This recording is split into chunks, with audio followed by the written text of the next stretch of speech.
My name's Andrea Noel. I'm a third-year med student at the University of Minnesota. Performance art and medicine both came when I was really young. I was in my first performance on stage when I was 4 years old, and when I was 5 years old, my grandfather, who was a doctor, took me on a tour of the hospital, and I remember looking through the microscopes in the blood labs and was pretty smitten with that whole process. So both loves started pretty early. With some free time, I decided to move to New Zealand, and while I was in New Zealand, I applied for circus school and medical school. And I got into circus school in Christchurch, the Christchurch Polytechnical Institute with their Circo Arts program. And about 2 weeks into the program in Christchurch, I found out I was accepted to the University of Minnesota's medical school. And I was kind of torn there for a little while because both of my dreams, the doors were open.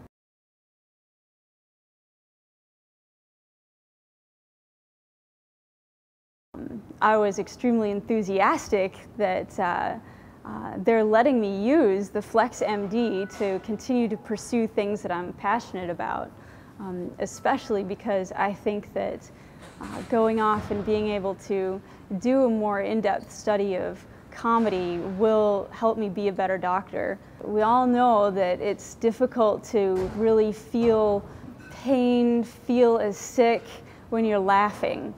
And I've read a fair number of articles on humor as a healing agent and laughter as a form of medicine.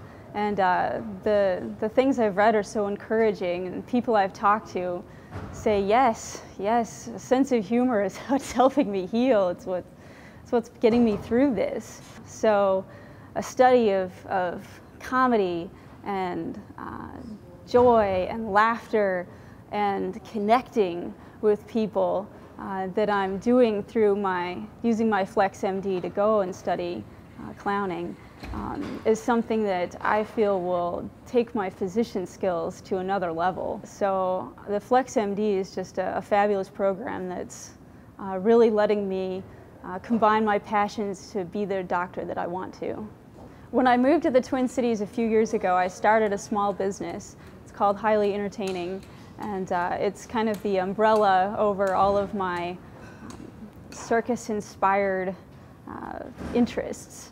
And so I've been doing juggling and balloon art and face painting and stilt walking, and fire dancing, and some comic performance, all under that umbrella. And so all of those things are a pretty regular part of my life.